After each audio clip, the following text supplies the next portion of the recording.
welcome back to the Unrestricted Podcast. I'm Maddie Stunts, and I'm excited today because I'm here with two people I haven't talked to or seen for a very long time, and one of them for a longer time. The first person is Drew Camden, a.k.a. Legit. How you doing, guys? And then we also have Chad Capper here today, too. Hi, Chad. How Maddie, you doing? I'm so excited to be on the show. I'm Thank so you. excited to see you again. Happy anniversary. Wedding anniversary is his anniversary yesterday. 23 How was years. the celebration of love? You've was been married great. almost as long as I've been alive. Yeah, How many years? 23. Oh, my fucking God. Jesus Christ. We went out for steak. It was good. But, Awesome. So let's talk about our And guest, then- though. I'm excited And then about. we also are joined here today with Matt Ruddick. And Matt Ruddick is someone from the AMA, I'm presuming. That's right. I'm the multi-rotor associate editor for Model Aviation Magazine, which is the membership magazine for the Academy of Model Aeronautics. So That's awesome. your main job is to edit the magazine. Yeah, so I'm one of a few people on the team that help, kind of cultivate content for our magazine and for our other media outlets. And my specific kind of objective is to find multi-rotor content, drone content, FPV content, while everybody else kind of focuses on the fixed wing and the helicopters. I'm solely focused on drones. But that's pretty awesome. I didn't realize that they would kind of break it up like that, so that if you're focusing specifically on multi-rotor, I mean that says to me that the AMA is trying to okay, we got to take drones seriously. Well, and that's kind of the whole purpose of when they created my position. It was created about a year and a half ago, was when we came up with the idea that we needed somebody. Because, drone pilots were our biggest growing segment of our membership, as you can probably imagine, not to mention the fastest growing part of the hobby in general. And one of the things say that again? So the fastest growing segment of our membership was people who specifically said that they were interested primarily in drone flying. Really? That's interesting. Yeah, by a pretty significant margin, which, when you think about it, it makes sense. We're an organization that's been around for 80 some odd years. Forgive me because math is hard. Tell us more about the ordinance. So let's just back up. AMA, Sure. What does it even stand for? So Right. The AMA is the Academy of Model Aeronautics. We've been around for 80 years. We are kind of I don't want to say governing body. I don't think that's necessarily the right term, but it's probably the closest I can get to it, for model aircraft flying in the United States. So when you start hearing words around like a CBO, a community-based organization, you'll hear that from the FAA. We are currently one of the biggest CBOs in the United States. And like I said, we've been around for 80 years that we've been kind of monitoring and helping people learn how to fly model aircraft, and feel like been pretty successful at it. So, one of the biggest things that we do for our members, and honestly, it's not just for our members, it's for RC pilots everywhere, is we have a part of our staff that specifically works with government legislators, lobbyists, trying to keep us flying, trying to keep us in the air. Because, as you guys I'm sure are aware, there's a lot of regulations that have been trying to come down the pike here the last few On years. drones? What? No. Rules? No. Yeah, What? right. I don't. So that's actually one of the biggest things that we do, is we're in Washington, weekly, out there trying to fight for our rights to fly. Nice. And that's what membership dues go to, on top of the fact that you get $2.5 million of liability insurance, all of the other stuff. Of course, Right. So magazine- membership does have a cost. So there's a membership fee. There is. It's $75 a year for an adult membership. Kids up to the age of 19 are completely free. Okay. So that's something that trying to get all youth of all ages kind of interested in model aircraft and model aviation. So we give them a free membership. You can come to clubs. You can do all sorts of things like that and get access to a wealth of information that we have. Mm-hmm. I know when I first got into RC aircraft, it was back in 2009. One of my first concerns was, what if I hit, a car or something, or if I'm out at a park, or, something happens. And I started looking into like commercial insurance, and it was ridiculous. And I'm like, and then I started checking with my homeowners, and it was really murky as to what's covered. And I didn't really understand all that until I don't even know how I came across the AMA, but I was like, wait, $75 and you get covered? Like, it's really an amazing deal, considering the benefits. Because I've actually, people will gripe about it at first, but it's like, wait, you don't understand what you're getting. Like, you're getting insurance for an entire year for $75. And you don't realize how valuable that is until you need it. Right. Well, I didn't need it, but I still could you say like how much actually gets paid out? I mean, is that something you can share? I mean, how many claims do you have to actually address every year? So I don't have the answer to that question because that is in a different department that I don't deal with very often. Right. So what I can tell you is that I know that it's worked with on a regular basis. I would hate to sit here and throw a number out because frankly, I just don't have that information. Well, the number's not zero, so we can. The number is definitely not zero. Yes, I can, because actually, it's funny. That's actually a question or a comment that I see a lot in social media circles and stuff. It's like, well, they don't ever pay out anything. It's like, no, I can tell you that's not true. I don't know what the number is, but I can tell you it's not zero. Yeah. It's a good place. So now, does this insurance, does it cover you only at registered AMA fields, or is it something that is covered if I go to any park? So it's covered no matter where you fly. So we used to have a slogan. We don't really use it very much anymore, which is essentially wherever you fly, whatever you fly, you're covered. Obviously, there's going to be some caveats to that because, what you still have to be doing is flying under our safety code. Right. However, that doesn't necessarily mean you have to be at an AMA club field. That's not something that's spelled out in our safety code. You could be flying at a park as long as you're doing it safely and you're following the other guidelines in our safety code. That's really the only thing that matters. So in Canada, we have the same kind of agency. It's called MAC, which is Model Airplane A. Model Airplane A. Certificate or something, or council or something. Obviously, the Canadians, the A in there, but so we can get that. It's around the same price. I think it's like $80 for the year, but the insurance only applies at MAC registered fields. So if I go downtown or if I'm flying in a park and I still have that MAC license, it won't cover me if I hit someone. Now, that's what my understanding was of this 2 years ago when I had it, when I needed it, because when we do drone races in Canada, you need it because they will cover it because there's insurance at the property. It's indoors usually. It's not at like a public place, and there's nets and all that stuff. So you need it to race. I haven't had to get it for the last 2 years, so I don't know if it's changed or not. I'm not really at liberty to say, but that's how ours work up here, which is amazing because if you guys did have that down there, I would for sure get it. It doesn't matter where I'm flying. I'd always just be a part of that AMA. Yeah, and what's nice is actually so we've got a reciprocal relationship with MAC up in Canada. If you're a Canadian citizen, you have a MAC membership, and you come to the United States to fly, we'll actually honor that.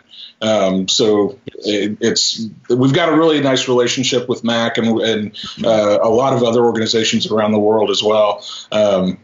To where if you're an international citizen, you come to the U.S. because we have international guys come and fly at our national championships, which are actually going on right now, all the time, and guys from all over the world. And all of them, they come here and we honor all of their memberships that they have with their corresponding CBO. Yeah, that's exactly why I got it, is for the First Drone Nationals. I had to get it because if I got it, I didn't have to get the AMA when I got to the field. So I just got the MAC instead. And then you guys, exactly the same thing, you guys honored it, right? Yep. So how does the AMA feel towards droning in general? It's funny because this is really, I think, what prompted this discussion was there was I saw a thread on one of the Facebook groups, and it's always the Facebook group. It's always the Facebook group. Freaking Facebook group. I see these misconceptions all the time about how the AMA views drones and how we view FPV specifically. When you see on some of the message boards, some of the traditional modelers from the fixed wing world, they think all we care about are the drone pilots. And when you talk to some of the drone pilots, we don't, as far as they're concerned, we don't want anything to do with them. And nothing could be further from the truth. I mean, the fact that my job exists, I think, is proof that they're investing money to give content to drone pilots that are specifically geared toward drone pilots. We see FPV as something that is completely legal and something that we can do safely. We don't see it any differently than we see any other type of model aviation.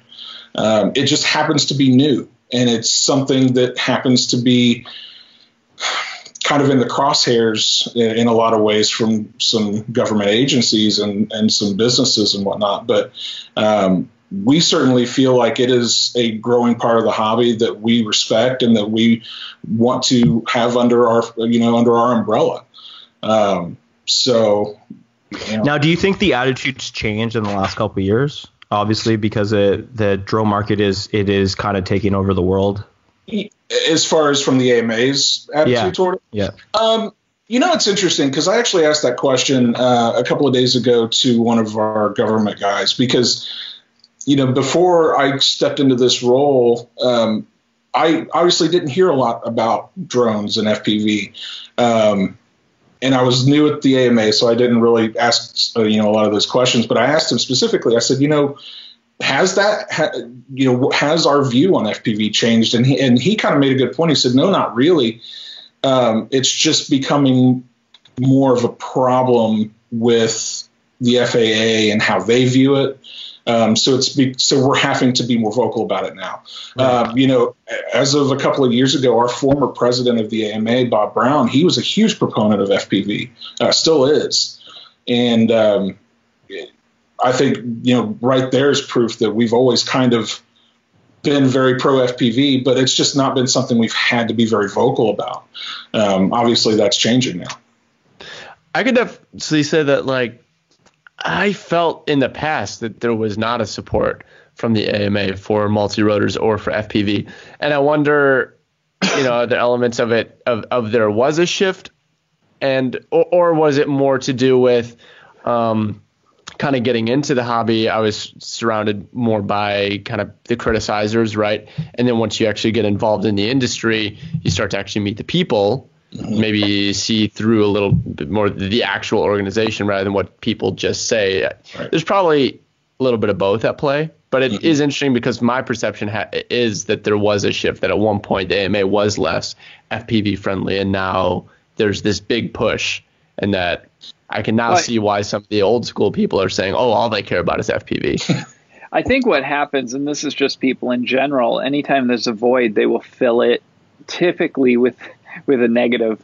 And I don't know why. I don't think everybody's pessimistic. I just think somehow that's the default, is the negative perception. So I think that's why I'm really glad to have you on here, Matt, because I think to be able to have a voice, get out there, see a real face, because if it's faceless and people don't know, they're going to fill it in with something negative. I see it every time. Absolutely. It's funny. There's ever since I started with the AMA, I've been there for almost 4 years now.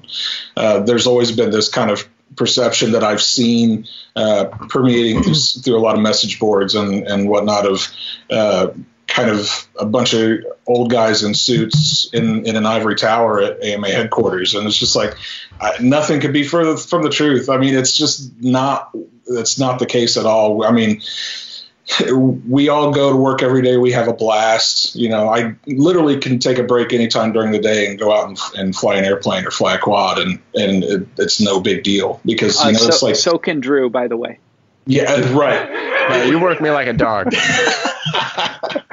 But I certainly think that, you know, if there has been a shift in attitude, you know, I think a lot of it probably would have to do with the fact that because FPV was so new, and I mean, it still is really, it was just so unknown. And, you know, Drew made a good point about how, you know, seeing, you know, people from the AMA and you finally meet them and talk to them and you realize that, oh, they're not really the kind of people we thought they were. I think in a lot of ways, the opposite is also true, where we get to finally see some of you guys and see the kind of flying you do and talk to you and actually get a sense of why it is that you're excited about the hobby. This is good. So what did you think of the I want to hear Rotor this. Riot and FPV freestyle before you? Yeah, what's the shift here? Well, so, you know, I can only speak for myself as far as that's concerned. Freestyle is what got me interested into it. You know, we had MultiGP on site for their national championships a few years ago for the first time, and I was like, boy, that's pretty cool. I really dig that.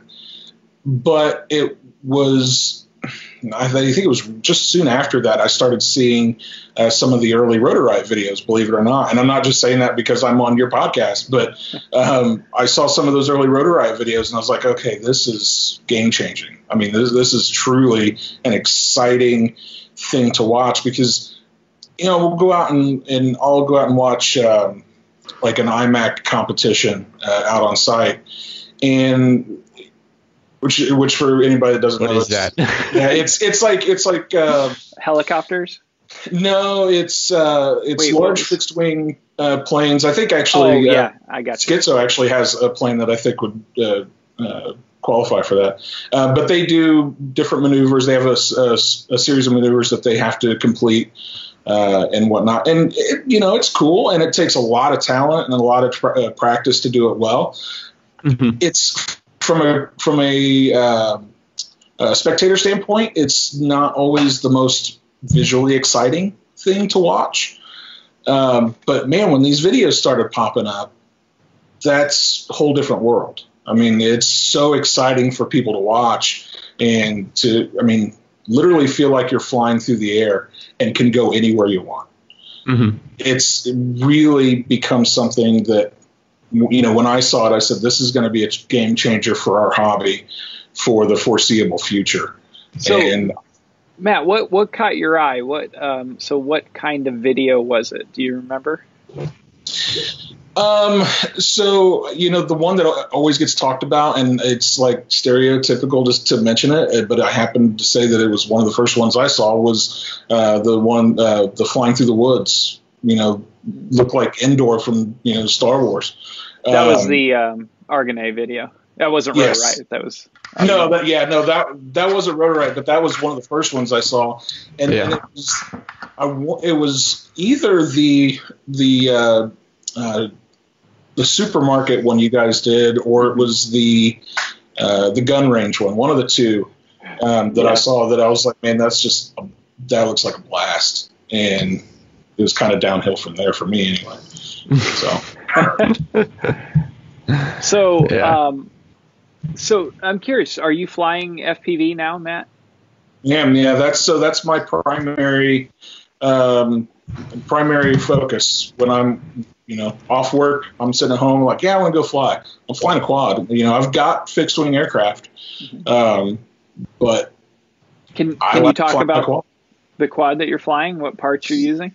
Yeah, so I've right now got 3 that are fully built and working. Two of That's them. impressive. That's hard to do. Well, Because they usually break. they do, and I'll be the first one to admit I don't brake very much because I feel like I probably don't fly hard enough to crash hard enough to break anything. But yeah, I should have. That's what I should do. I've got two Stingy frames with one's got the Rotor Riot Hype Train V1s that I actually got at the I/O last year. Oh wow! Oh no way! Yeah, they're still running. Did you get a poker chip? I did. I'm still waiting to find out what that's for. Yeah, me too. Great. They're rare. Yeah. So I've got that going on those. Everything's running race flight or flight one now. That's kind of been my pretty much go-to. what I'm flying. That's almost the exact same setup. I mean, look, the flight one stuff. I'm still getting used to calling it that. It's just, man, you plug it in and it just works. And I don't have a lot of time to sit around and tune constantly and dig around in Betaflight as much as I'd like to. I just don't have the time. And yeah, race flight stuff just goes and goes. Race flight sets up so nice. I wish they would make a bigger deal out of that because I feel they tend to focus on saying this is the best flight feel.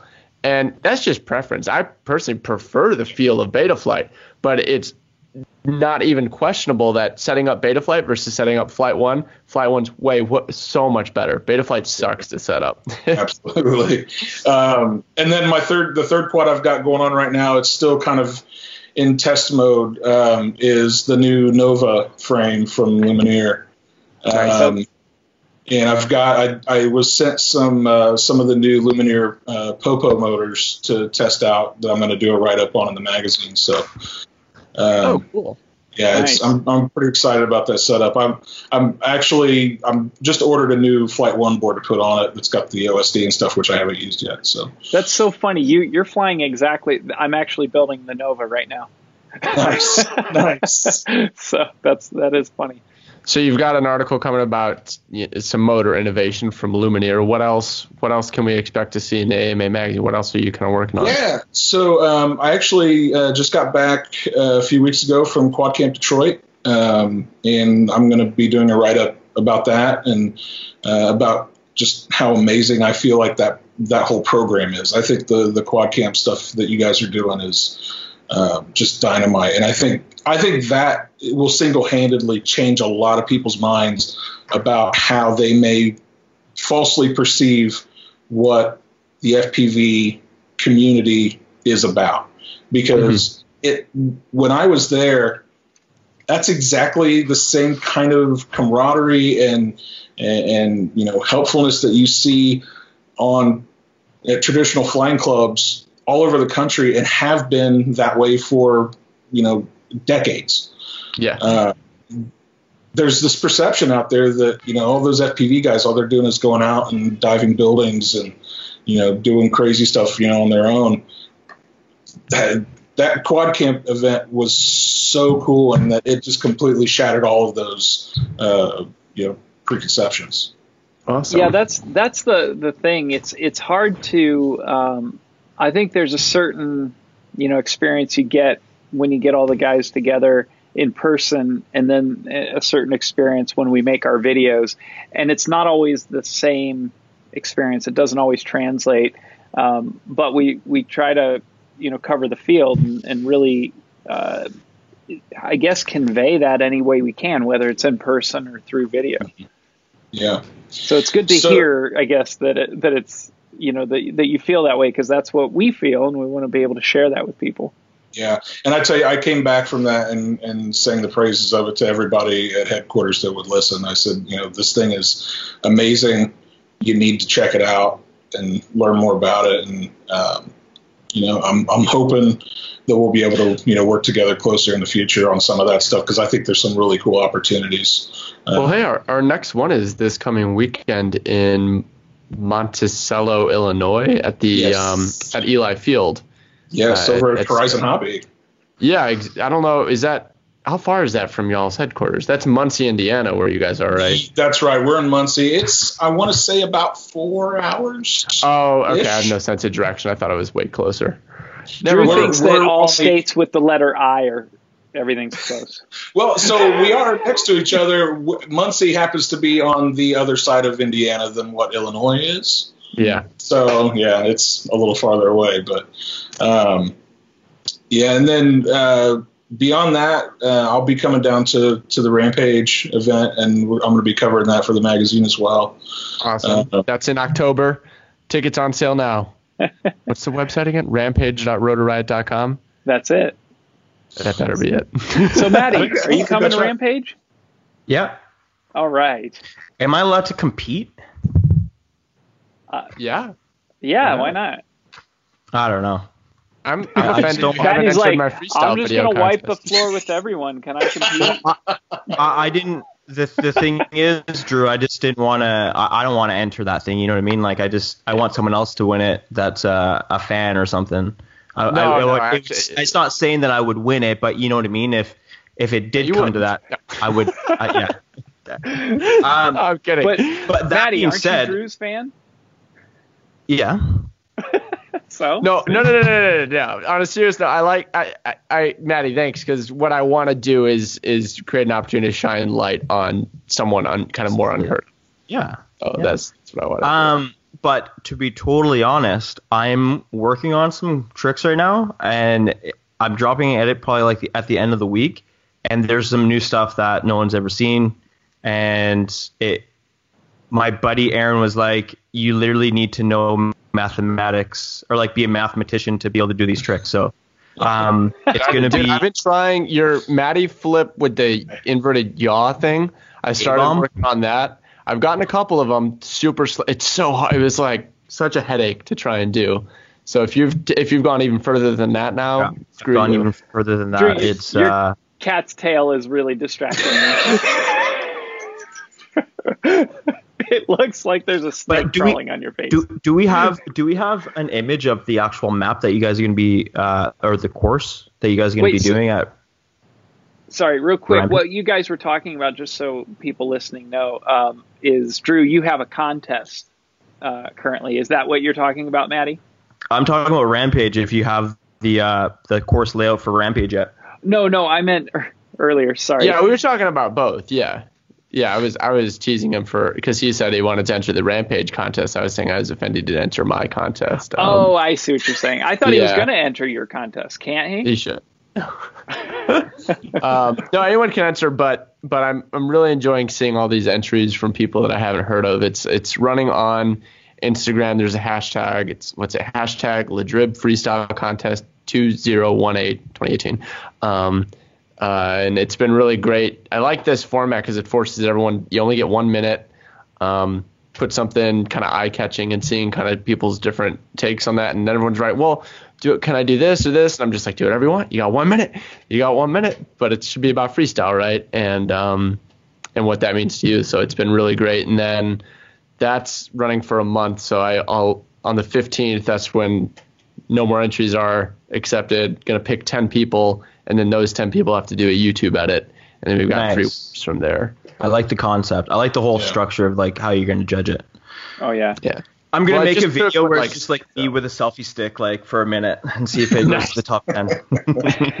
Well, one of the biggest things in starting my whole journey was winning Schizo's contest about 2 years ago. Yeah, Really?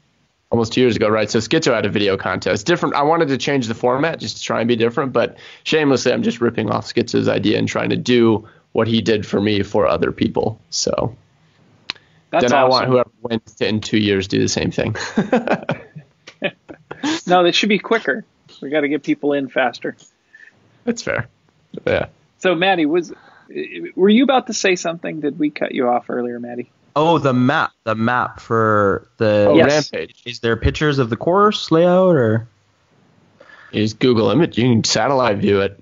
It's at the, is it just is it just all natural? We're going to be augmenting it a bit. So the event is taking place at the Government Training Institute in. Oh my God, I'm blank. Barnwell. Barnwell. Yeah. Barnwell, South Carolina. It messes me up every time. Barnwell. And it's this whole industrial complex where they do everything from SWAT team training to paintball tournaments, and now for the first time ever, FPV freestyle. So it's all these, like, it looks like abandoned buildings, right? But they're not really abandoned. They're just exploding everywhere is what we're doing for that weekend. Absolutely. But the best part is, we have people that are going to be positioned on roofs to retrieve quads, and we'll have ladders to climb the trees. So you can pretty much fly everywhere without worried about getting stuck, unless you crash on the 400-foot tall chimney. That's gone. I can get it. I can literally get any quad out of anywhere now. I've graduated to the next level of quad retrieval. With those trees you got, you better. It's just insane. Just insane. So there's a lot of natural terrain to the complex, and then beyond that, we'll be setting up some stuff. We have these shipping containers that will be kind of changing a bit. So there's going to be a regular freestyle competition. There should be a game of quad too. We're going to do all sorts of stuff. We're still figuring out the exact itinerary, but we want to do a game of quad, a freestyle competition of some sort. But more importantly, we want to do something like a video competition. So details to follow. But we want people to come and film, all their FPV freestyle stuff. And then kind of after the event, there'll be something more. So there's going to be a lot of art involved, whether it be video or traditional arts, or it's not just going to be flying. We're going to have a lot of extracurricular kind of things, seminars and panels and classes, and we want to really encourage people to do stuff that's going to connect with the outside world. So rather than trying to hold the biggest freestyle event, we want it to be the biggest global impact. So what we want to do is show the community, the culture, and get it out, through social media, and have people see what it is, kind of try to do what you're talking about, Matt, where when you go, you get that sense of that community, and because it's more than just the amazing feeling you get when you're flying through the goggles. It is the friends that you make, and, the talents that are shared. I mean, I can't believe how many artists there are in the community. And, Matt, you play guitar, don't you? I do. Yeah. I saw some when I was creeping your Facebook today. I saw some photos of you gigging. Was that a church, or was that no? An event? So for about 4 or 5 years, I played every Thursday night here at a local bar here in Muncie, and 2 hours every week. It was pretty nice. Rhythm or lead, or do you sing? So I sing. It's pretty much like singer-songwriter type of stuff. I don't do a ton of lead work, but I can when I have to. Wait, do you have a guitar handy? I don't. They're all on the other side of the house. I don't believe you. It's there. Yeah, that's what you have to. You put the artist on the spot right now. Yeah, play for us. Right. Yeah. But Chad, you're totally right. I mean, it's crazy how much artistry I think we've seen come out of the FPV community. Just look at the video editors that are kind of creeping out there. I mean, that's kind of what I was doing when I kind of got out of high school, went to school to be a filmmaker, and that was what I did for 10, 15 years. And seeing how good some of these young kids are, they're finding these talents that I'm guessing they probably wouldn't have even tried otherwise. But FPV is just introducing them to all these different kinds of skills that they would have never found otherwise. So, of course, I'm curious. Tell me a little bit more about your production background. So I actually went to film school down in Orlando, Florida. This is back in 2003, and went through film school down there, graduated, and I worked in TV commercials for 4 or 5 years before going on to doing more freelance work. And I've done work for the Indiana Pacers. I've done work at the Indianapolis 500, and both in stills and video. I do kind of a little bit of everything. So, and then that all kind of led me over to the AMA, which was literally practically right in my backyard, like 5 minutes away from the house I grew up in. So it was it's been a very kind of convenient merging of old and new worlds for me. What part of Florida? It was in Orlando. Do you know Two Door Effects? Did you ever cross their path? I did not. I feel like I've heard the name, like it rings a bell, but I never personally crossed that path. I was just curious. They were out of Orlando, and I did I actually hired them to do a project I was working on. They were kind of a high-end compositing and effects firm. Okay. Yeah. So, but really, really great work. But anyhow, just curious. Yeah. It's, that was kind of my first love was making movies, and I did it through high school, and was like, man, I want to go make movies. It's going to be a blast. And film school was amazing. I loved it. It was a completely kind of life-changing experience. And I had a lot of friends that went off to Hollywood and, got a lot of work there, and a lot of friends that went to New York. And I came back to Indiana because I was broke and student loans were coming due quickly. And so I actually ended up doing TV commercials, had a blast doing those. It was, it was kind of low pressure, and you could be really creative. And as I'm sure you've seen some local TV ads in your various areas, they can be kind of bad, and they can also be really good. It just kind of depends on what they're up to do. So rarely are they good. Rarely are they good. Sometimes they're good because they're bad. It just kind of depends on how you look at it. So back to Rampage really quickly. You guys should actually set up. Well, is there going to be live music? Oh, yes. yeah. Then, yeah, we should get some Matt, are you gonna pilots play? out there. I'll play for sure. Nice. Matt and Maddie, both you guys have to play. Yeah. Everybody has to play. We'll get a blues jam guitar. going or something, and we'll just wail out. I'm down. Nice. I'll do a freestyle rap. Zorro will make another That's music how video. we'll end the event. I'll do the rap, and everyone will be like, "Time to get out of here."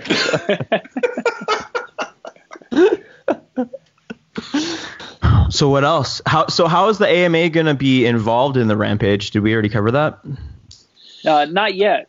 Yeah, no. So I'm going to be there personally, covering the event for the magazine. We're going to have an article in our magazine about it. Beyond that, I'm not really sure.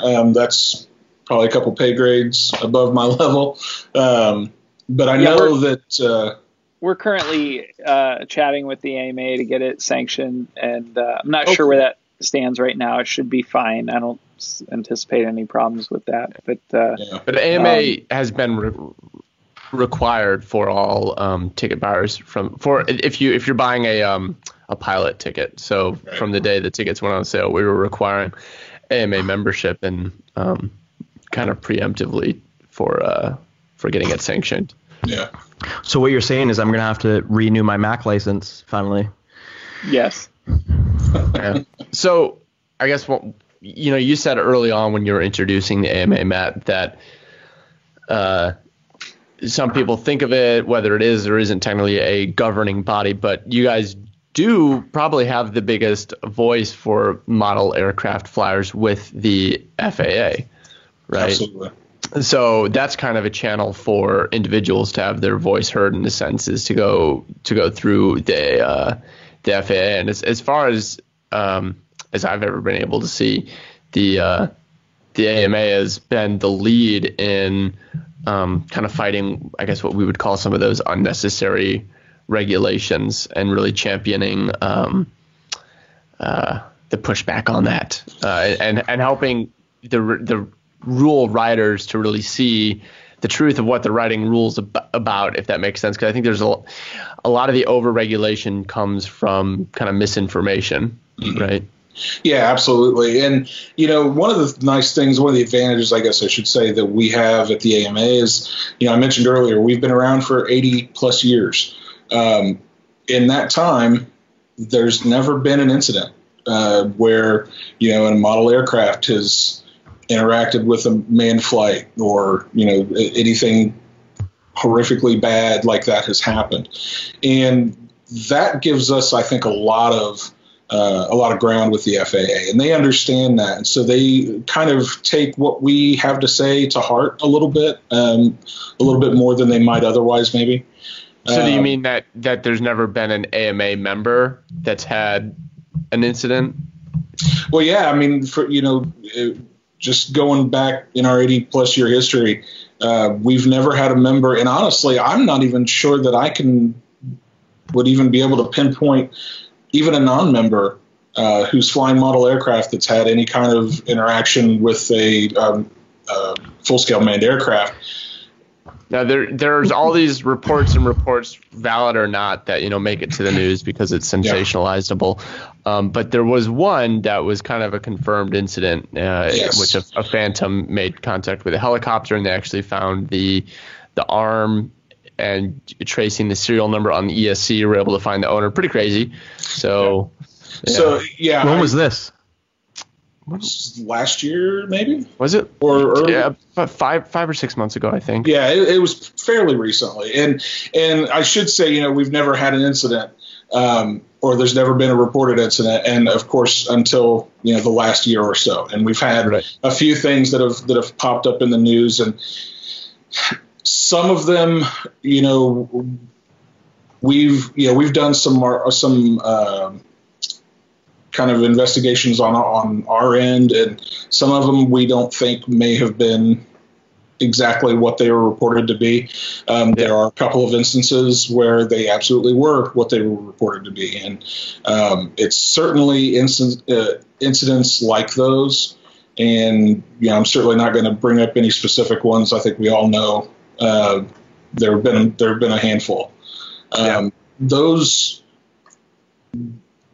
incidents, and in some cases there are videos that go along with them, certainly don't help matters when we're trying to let the FAA and Congress know that, hey, this is okay. You can trust us to have these activities be safe. Right. But we're still fighting pretty hard, and I mentioned earlier I had a conversation with one of our government guys the other day, and he said, "Look, bottom line is we're fighting harder for FPV right now in favor of it to keep it than we are anything else in the hobby. Like that is 90% of our focus right now." Well, are the other areas of the hobby under as much attack? No, and that's the perfect point to that is that's why we're putting so much focus on it, because obviously the fixed wing stuff's been around for forever. All of those kinks have been worked out. Nobody is concerned about them, but they see these new little aircraft that have 4 spinning propellers on them and can carry a GoPro around, and suddenly everything's kind of scary again. So, we're definitely fighting that. Matt, do you have a percentage of how many people own a AMA license that are drone users and that are line of sight users? I don't offhand. The only information that I know that we've been able to gather as far as our membership is concerned, so about 10% 10 to 12%, I think, of our membership identify multi-rotor as their primary interest. But that includes aerial photography, that includes FPV racing, that includes freestyle, line of sight, kind of anything multi-rotor.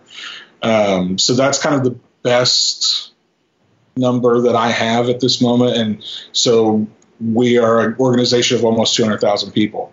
Holy smokes. Yeah, so you can do the math there. It's not an unsubstantial number. And you said 200,000 people? Yep. Okay. Wow.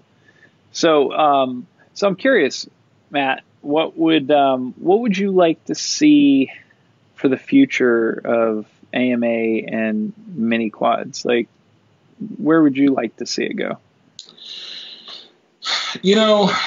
It's a hard question because there's a lot of things that about FPV freestyle that, and look, I'll be the first to admit there's a lot of stuff out there that it's really cool, that's really exciting, and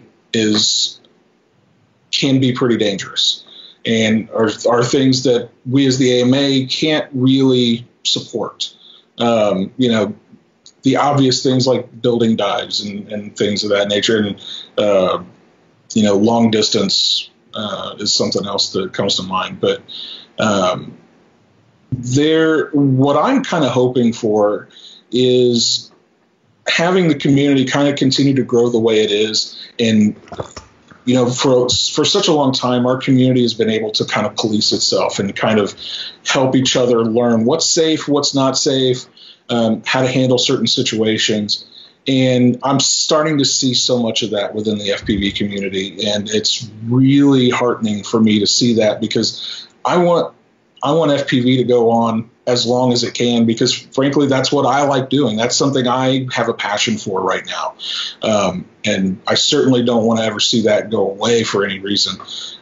So continuing to see this camaraderie like we've seen at Quad Camp and events like that, continue to permeate throughout the community. I think that's what's going to, be the most successful thing for not just the AMA, but for the whole FPV community out there that's watching. Now, it's interesting that you say, sorry, Chad, go ahead. No, go ahead. It's interesting that you say the second most dangerous thing is the long ranging.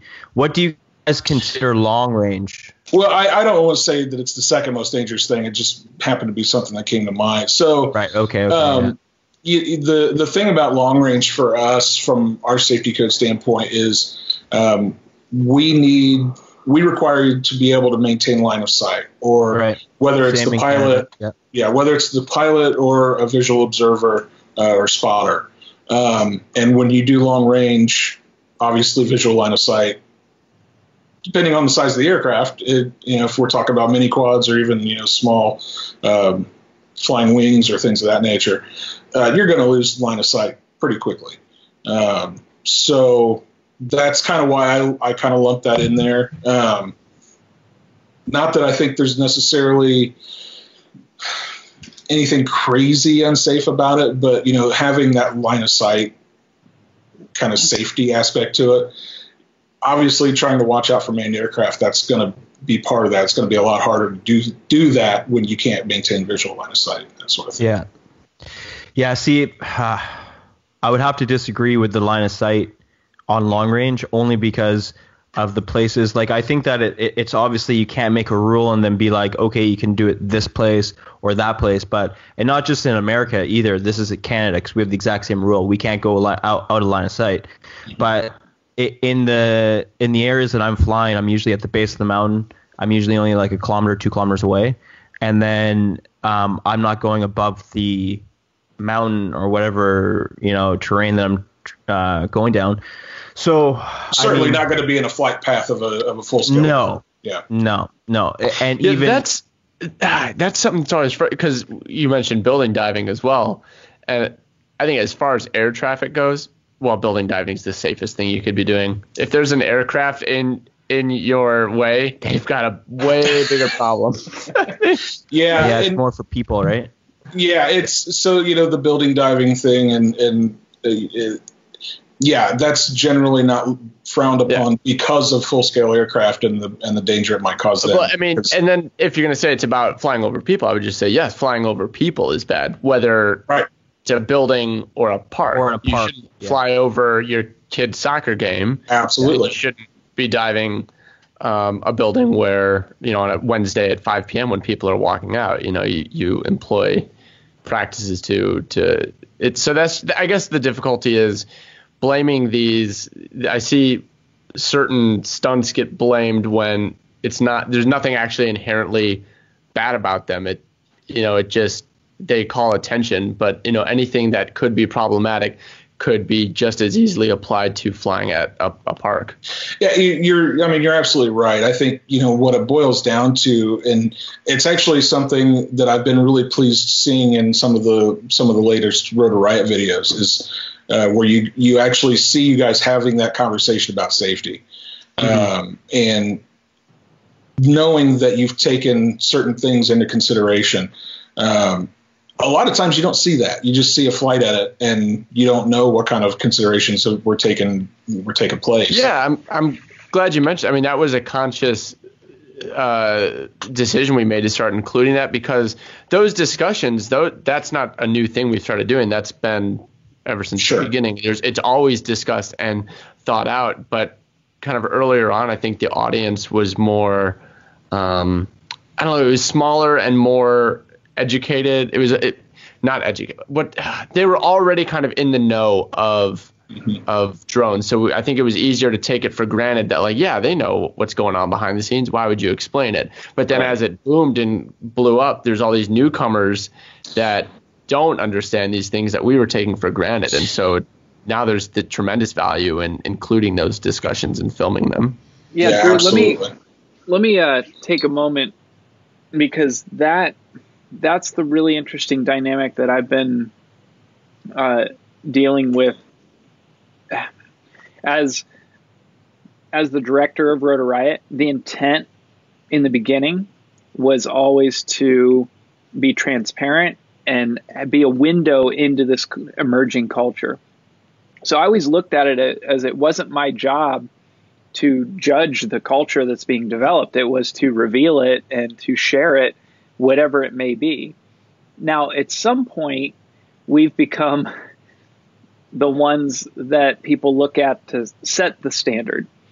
And that has been a very difficult transition, because how do you did the culture come first, or are we creating the culture? So are we documenting it and sharing it, or are we creating it and influencing it? Now, of course, there's always an element of both, because of me and the guys that, all were the original founders of Rotor Riot. But that's something I really struggle with, and I'm curious on what actually all three of you guys think. I can understand having kind of that trepidation to move over into that, having that attitude with your content. And there's a part of me that that feels very much like, you know what, trust me to put my big boy pants on and know what I'm doing is safe, and just don't, trust that I know what I'm doing, essentially. But unfortunately, there are those out there that frankly just don't know. And I think very, very, very, very few people do dangerous things just because they feel like, I'll gain notoriety or fame or whatever because I've done it. 99% of the time, it's because they just don't realize what they're doing is dangerous. And, whether it's Rotor Riot, whether it's the AMA, whether it's, Flight Test or whoever,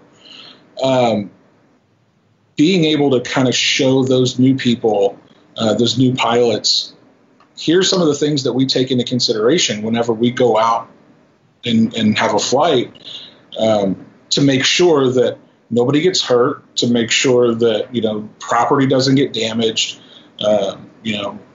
whole checklist of things that could be really valuable to those new pilots. And, I've appreciated seeing you guys kind of take that step up to start showing that off a little bit more.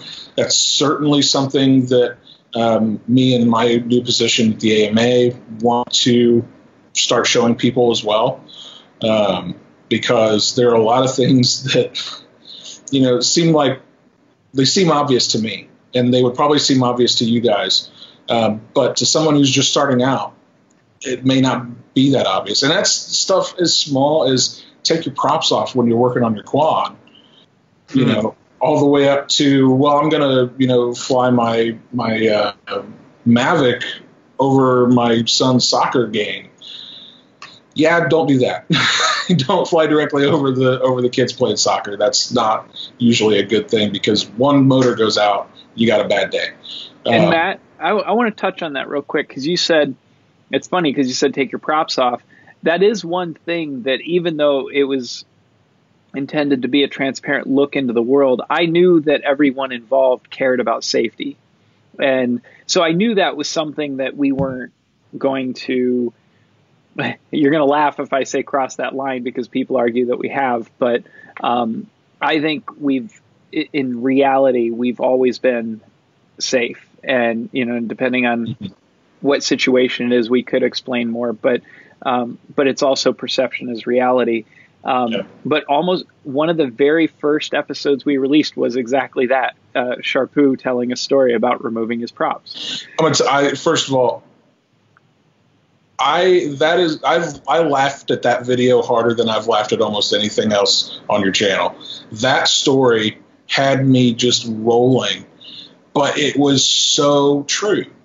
And at the time, I was still new into the FPV world. Now I feel like I'm pretty experienced in the FPV world, and to this day, I catch myself and I think about that story when I'm getting ready to plug in my quad to the configurator, and I'm like, oh, I better take those props off.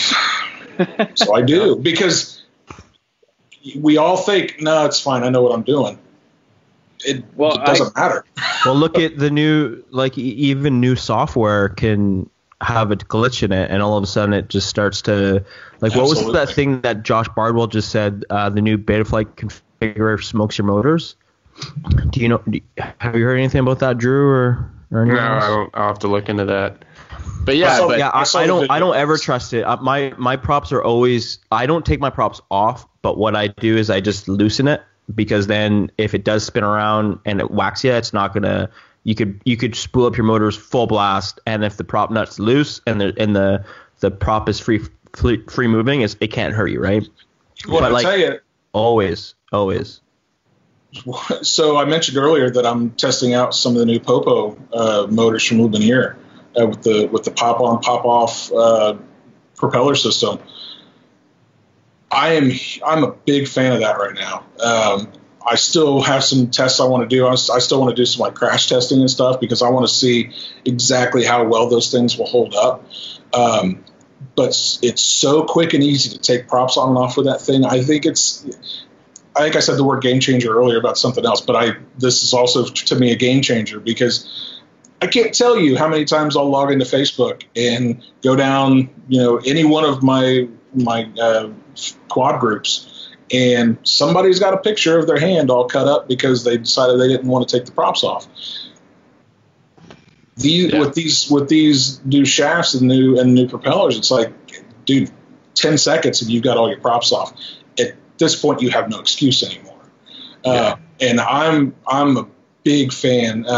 One of the guys from Lumineer came up and brought on, this is quite a few months ago, brought an example up to show us, and I looked at it and I said, when these are ready to go, let me know, because I want to try them out and I want to get them in the magazine because I want people to see, here's something that's come to the market to help make what you do safer. Mm-hmm. And if they work great, and so far for me they've worked great, I'm all about helping to promote that and try to get as many people to see what that can do for you as possible. And if you don't have those motors, oh my god, look at that. But honestly, literally, it's like you just have to do this and do that to all four motors, and you're safe.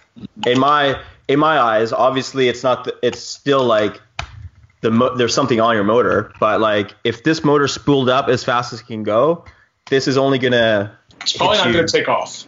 Yes, it's not going to take off, and on the props that you have too, because some of the props in certain motors, it still has quite a bit of tension on there, and they will spin. I guess so. It'll turn them. Yeah, I've got actually a couple. I've got some HQ props right now that I literally had to pry off of the motor shaft the other day. Yeah, these are HQ props, but I don't know why they're always loose on my quads. I don't know why. Maybe it's just the motors I'm running. Yeah, what motors are you running? Yeah, the Rebels. Oh, okay. So actually, guys, don't just loosen your prop. Make sure that the prop is loose at the same time. Just take them off. Yeah, don't listen to Maddie. Don't be a Maddie. Don't be a Maddie. Don't be a Maddie. Hey, can I tell you guys a funny story before we leave? because if I don't tell it here, I'm pretty sure it's never going to get out because I don't know what I'm going to do with the footage. I want to hear it. This lady stole my quad the other day. Can you believe that? What? So I was flying out of park. He was annoyed with the noise, right? And I'm gonna abridge this. I'm gonna make this story very, very short because I have like an hour's worth of footage of like 6 cops coming up and me like trying to climb up the friggin' apartment building to like get my quad back and stuff. Anyways, so she comes and she grabs the quad, and I crash at like the end of the park. There's no one there. She has to walk in like 50 feet, maybe even more, 100 feet to like come grab it. So she comes and grabs it, and I'm still in my goggles. And Aaron's like, someone's walking away with it. I don't think I was in my goggles. I think I was like getting ready to go over to grab it. But Aaron's like, yeah, there's someone walking away with it. I'm like, what? So I put my goggles down really quickly, and I see it start moving like this, right? So I have to run across the park to try to catch this person because I think it's just some young punk kid that is like, oh, cool, this is a cool toy, I want to take it, right? So I just know the area really well, and I saw where they were heading, and I started screaming at the person, and as soon as I started screaming at the person, you can see the quad start moving a little bit faster, right, in the video, because I still had video through my controller, and then I lost video, and then when I realized I lost video, it was the person going into the elevator. As soon as they came back out, I got video back, and I had my RSSI on my Team Black Sheep Crossfire, and I was trying to see where the strength was and like direction it, right? So I go around this whole building, and I finally know it's either in one of these 2 apartments, and I just start screaming at the top of my lungs, I know who you are. I know what you did. I know what you look like. We're calling the cops, and I'm livid, right? I'm just like so furious. It's one thing that like, okay, I got most of this. I got all the stuff for free. Wait, did you record this? Yes. Why are you spoiling? This is the best episode ever. Yeah, I have a lot of it. We didn't get me when, okay, I'll tell you what's going on. I'll tell you. Okay, 1 second. So let me keep on going here. So I'm screaming at the top of my lungs, and this is like 9 o'clock now, right? Like it's almost dusk, and I'm in front of this building making a huge scene, right? And I don't give a shit. Like I'll make the biggest scene if I have to, if I know that someone has done something wrong, right? So Aaron's on the phone with the cops, and then this lady comes out, and I'm just, oh no, I already know who it is. But when she comes out, I'm already like really wound up, and I'm really mad, and I'm just like, you can hear kind of what I'm saying, but like I went into like a blackout state of like anger, and I was just like, I'm suing you. You're going to jail. This is theft over $1,000, and I'm losing my shit. And then this lady comes out, and she's like, and then this other guy comes out. The lady comes out and is like, my baby's trying to sleep. I'm still yelling my ass off. This other big fat guy comes out, and he's like, okay, I'm a lawyer. Why did you come onto my property? And I'm like, I didn't come onto your property. I came to your gate. Anyways, 6 cops come, and the lady tells her story, right? And I'm like, you're going to jail. I have all this on film. Everything that you're saying right now it doesn't matter. We have all the evidence on film. So let me just get the camera back. The cops came. We have the whole lady's story on film, and she's like, I'm a teacher, right? This is what even made me more sick. Is she's like, I'm a teacher, and I teach little kids at school, you know, and I didn't know what this was, and I was I was yelling out like, where are you, like, and trying to give the drone back to him, and I saw that it was broken, so I just took it upstairs, and one of the arms broke, right? So that's her story, okay? When we go back and review the footage, and at the time I was just like, listen, I've wasted the cops' time with a stupid person. I just want this to be a wash. I just want my stuff back, and everyone can go on throughout the day. So then the cops are like, okay, fine, here you go. And then this other guy wanted to sue me for trespassing, but the cop was just like, listen, man, you don't have a case. Like, he wasn't trespassing. It's Strata's property and all that other stuff. So we go home. Me and Aaron are watching the footage, and this is what the lady says. She picks it up and she yells out, "It's mine now." This is literally the devil, or like some kind of like fascist Nazi who has like top secretly started a career of teaching kids, and she's a devil. It's like literally the devil. What I want to do, and let me ask you guys this. Nailed it. Let me ask you guys this and see what I should do here. What I want to do is I want to take a screenshot of her face, and I want to have it say "Beware of thief," and we're going to print out some pamphlets and stick them onto the apartment building and some of the stuff on the outside, and just tell everyone beware. She apparently teaches young kids, but she's like lying to cops and stealing people's property off the side of the street. And here's the video link. So there's like no like slander case or something. Let me tell you, that is the worst idea I've ever heard you come up with. Really? Is it just because Yes. I'm still kind of fired up about it? I think maybe. I'm just fired up, man. You're Like you don't muted, understand. Thieves are literally the biggest, other than like drug dealers. They're like up there with like Hitler and Stalin and stuff like that. I'm not even joking. Thieves. When I was like 18 years old, I had a person steal a wallet out of my truck, and I sat there for like probably 6 hours afterwards with a decoy wallet to see if they'd come back, just so I could get my hands on them. You know what I mean? But anyways, so Chad, you're just saying it's a no? No, Don't do it? I think that's a horrible idea. And Drew, you're muted, just by the way. Oh, I've been cracking up over here. Yeah, I would just let it go. I would just let it go. And Matt, Yeah, we're having a real nice conversation. Yeah, no. Let's hear what Matt says, just in case he's contemplating this. Sorry, guys, something happened here. I'm not sure. Something happened. So no comment. Yeah. Okay, I want to hear in the comments then what you think Maddie's son should do. And Oh yeah, because I'm sure should I they just have leave your it? best interest at heart. Yeah. They're gonna want Yeah. they're gonna want entertainment value. Well, what do you mean best interest in heart? I don't think anything can come my way. I think in anything, I'm exposing someone who is an opportunist. all the energy that you're going to put into printing out these things and going after someone, and take all that energy and Throw a video build up. yourself a better background for the freaking podcast. Oh, God. Boom, roasted. Thanks everybody for joining the Unrestricted Podcast. It's been a ride. Thank you, Matt Ruddick. Did I say that right? You did. Matt Ruddick from the AMA for joining us and talking about the AMA and FPV. And I guess to close it out, Matt, what do you think of what's the best thing we can do for the future relationship of FPV, Rotor Riot, AMA? What do you want to see?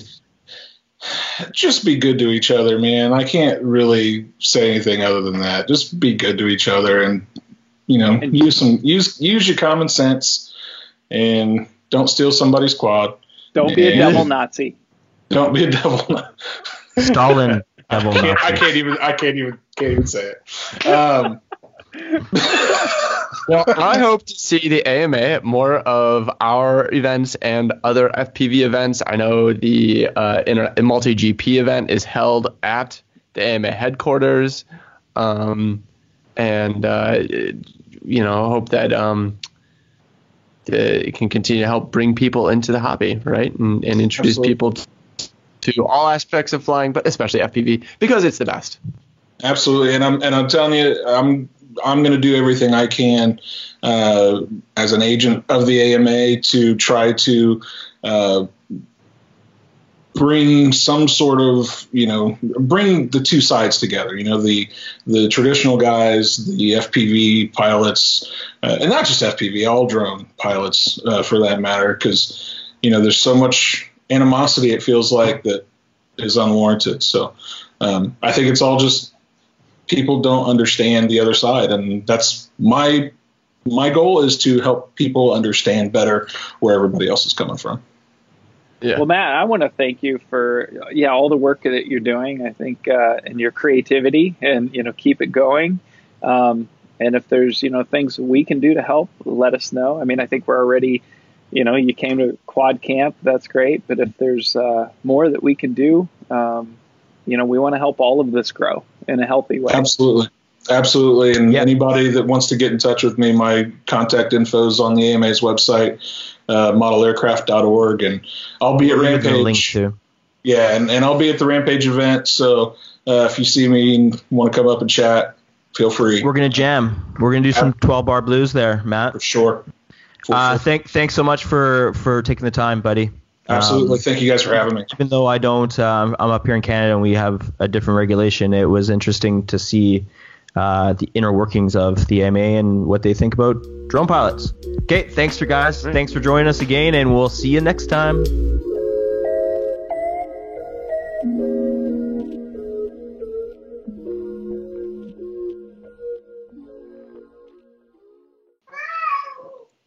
I just have to put my cat out. He's just going nuts right now. One sec.